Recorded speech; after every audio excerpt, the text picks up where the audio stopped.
আপনারা এখানে অবশ্য আমরাও বেরোচ্ছিলাম আপনাদের কাছে যাব বলি। আমি শুনলাম সব কুণালের কাছে। কেন যাচ্ছিলেন আমাদের বাড়িতে? কেন যাচ্ছিলাম মানে আপনাদের এত বড় একটা বিপদ। সেই তো বিপদে ঠিক কতটা ক্ষতি হয়েছে সেইটা দেখতে যাচ্ছিলেন, তাই না? আমরা রাস্তায় এসে দাঁড়িয়েছি সেইটা দেখতে যাচ্ছিলেন, আর কতটা ক্ষতি করা যায় সেইটা দেখতে যাচ্ছিলেন, তাই তো? মানে এসব কি বলছেন আপনি?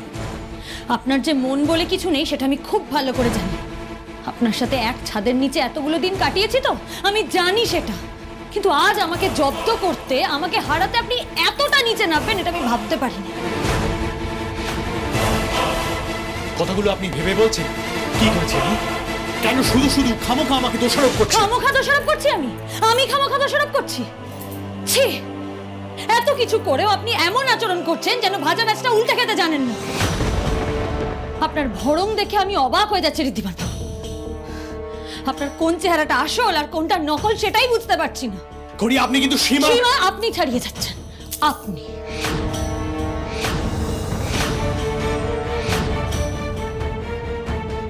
আপনাকে আমায় ফিরিয়ে আনতে যেতে হয়েছে।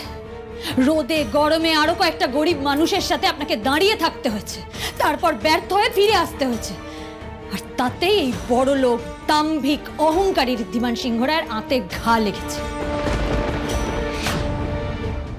আর তাই তো আমার দাদু বাবার পরিশ্রমে তৈরি করা অত স্বাদের দোকানটা দুমড়ে মুচড়ে ভেঙে দিতে আপনি একবারও ভাবলেন না?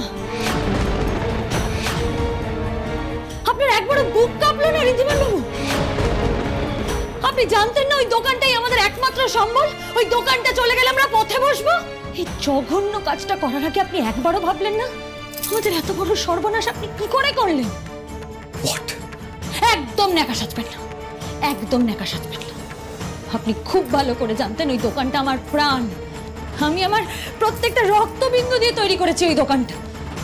আপনি নিজে চোখে দেখে এসেছিলেন যে আগামীকাল আমাদের দোকানের 50 বছরের পূর্তি। আমি সবাইকে নেমন্তন্ন করেছিলাম। তারপরেও সবটা জেনে বুঝে আপনি আমাদের দোকানটা ওইভাবে ভেঙে গুড়িয়ে দিতে পারলেন? কি বলছেন আপনি এসব? আপনার কি মাথা খারাপ হয়ে গেছে? কিসের বেসিসে আপনি এরকম একটা অ্যালিগেশন দিচ্ছে আমার নামে? কেন আমি আপনাদের দোকান ভাঙতে যাব? Are you out of your mind?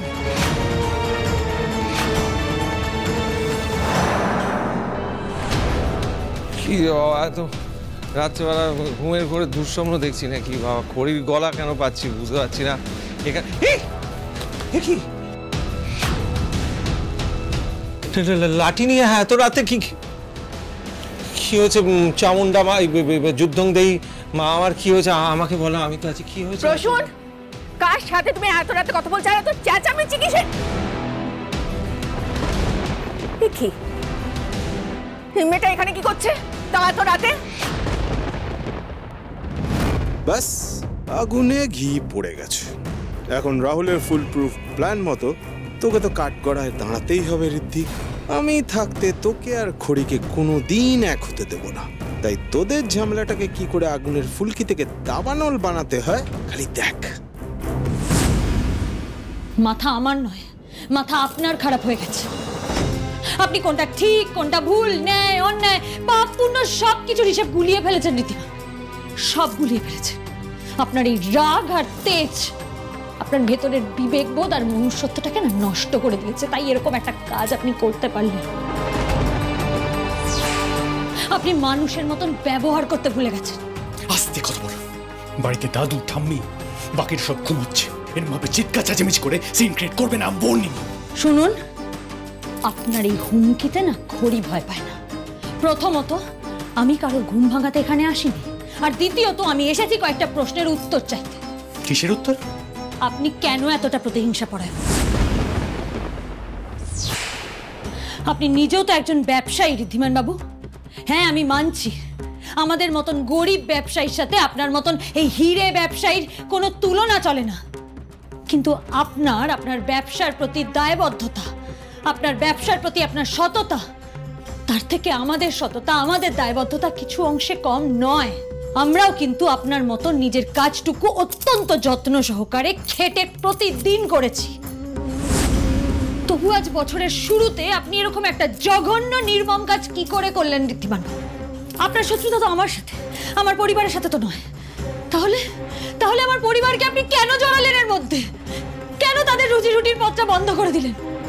আমাদের এত বড় একটা সর্বনাশ আপনি কি করে করলেন?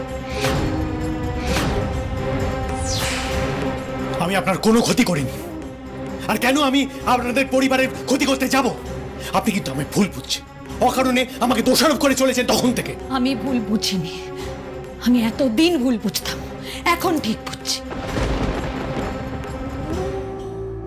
আমি আপনাকে একটা ভালো মানুষ ভেবেছিলাম। আমি ভাবতাম যে আপনার বাইরেটা যতই কঠিন হোক, ভেতরে আদতে আপনি একটা ভালো মানুষ, আপনি কারোর ক্ষতি করতে পারেন না, যাই হয়ে যাক আপনি কারোর ক্ষতি করবেন না। কিন্তু না, আজ সেই ভুলটা আমার ভেঙে গেছে। আপনি সেই ভুলটা আমার ভাঙিয়ে দিয়েছেন। আপনি আমাকে বাধ্য করেছেন আপনাকে অবিশ্বাস করতে। বাহ, অসাধারণ খড়ি। যে রিদ্ধি তোমার কথায় বিশ্বাস করে নিজের ভাইকে পর্যন্ত শাস্তি দিল, তাকে অবিশ্বাস করার কথা বলছো তুমি? তাকে দোষারোপ করতে রাত্রিবেলা বাড়িতে চলে? How shameless are you! আবার নিজে একা আসো, সঙ্গে আবার লেঠেলকে নিয়ে এসছো। তাই লেঠেল কি করবে? রিদ্ধিকে মারবে, তারপরে আমাদের বাড়ির সবাইকে মারবে। তুমি কি ভাবছো তোমরা রাত্রিবেলা বাড়ি এসে হুজ্জতি করবে, আমরা চুপ করে বসে থাকবো, কোনো পাল্টা জবাব দেবো না, তাই তো? আর তখন থেকে কি ভুলভাল অভিযোগ করে যাচ্ছ তুমি? কোন সাহসে তুমি আমার রিদ্ধিকে অপবাদ দিচ্ছ? একটা ভুলভাল অভিযোগ করা হচ্ছে না এখানে, একটা অপবাদ দেওয়া হচ্ছে না। যা বলছি সব সত্যি কথা বলছি। আপনার এই রাগী বদমেজাজি ছেলেটাই আমাদের এত বড় একটা ক্ষতি করে দিয়েছে। বলে একদম আমার সাথে গলাবাজি করবেন না। আমি যা বলছি সত্যি কথা বলছি, তাই গলা নামিয়ে আমি একদম কথা বলবো না। তা যদি আপনাদের বিশ্বাস না হয় আমাদের সাথে চলুন, গিয়ে দেখুন দোকানটার কি অবস্থা। গুন্ডারা গিয়ে দোকানটা ভাঙচুর করে দিয়েছে, সব জিনিস নষ্ট করে দিয়েছে, আর এই সব কিছু করেছে আপনার ছেলে ঋদ্ধিমান সিংহ রায়।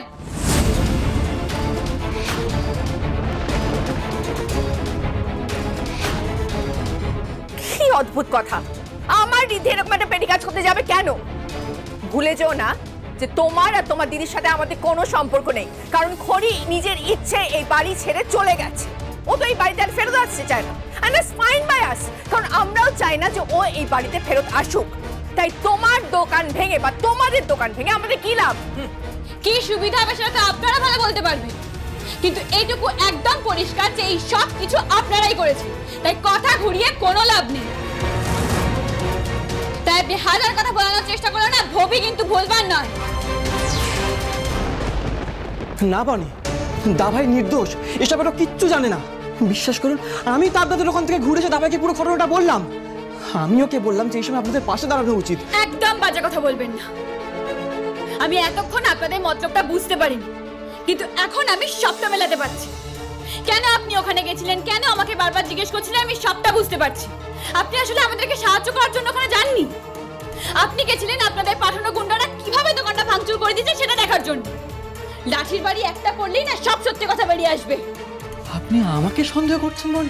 হ্যাঁ করছি, কারণ আমার মেসি মিথ্যা কথা বলতে পারে না।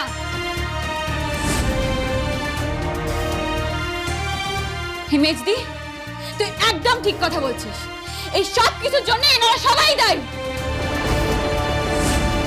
দোকান ভাঙচুরের পর ওনার সাথে আমার দোকানের কাছেই দেখা হয়েছিল। এনারা সবাই মিলে এটা করেছে আমাদেরকে অপদস্থ করার জন্য। এনাফ, অনেক হয়েছে। আমি মানছি আপনাদের অনেক বড় ক্ষতি হয়েছে, কিন্তু তাই বলে বিনা দোষে আমার দিকে, আমার ভাইয়ের দিকে আপনারা আঙুল তুলতে পারেন না। করি আমি বলছি রিদ্ধি, এসবও কেন করেছে? খড়ি আজ পর্যন্ত যা করে সবটা প্ল্যান করে করে, এই বাড়ির প্রত্যেকে এটা জানে। তো ও ভেবেছিল এই বাড়ি ছেড়ে চলে গেলে এই বাড়ির প্রত্যেকে ওকে রিকোয়েস্ট করবে, ওকে হাত জোড় করে বলা হবে প্লিজ ফিরে এসো, বাড়ির লক্ষ্মী বাইরে থাকতে নেই। কিন্তু না, এই বাড়ির কেউ তো সেটা করেনি, ইভেন রিদ্ধিও ওকে অয়েলিং করে ফিরিয়ে আনেনি। তাই জন্য তো সেটা সহ্য করতে পারেনি, তাই মাঝরাতে এখানে এসে সিম্প্যাথির জন্য সিন ক্রিয়েট করছে, তাই না করে?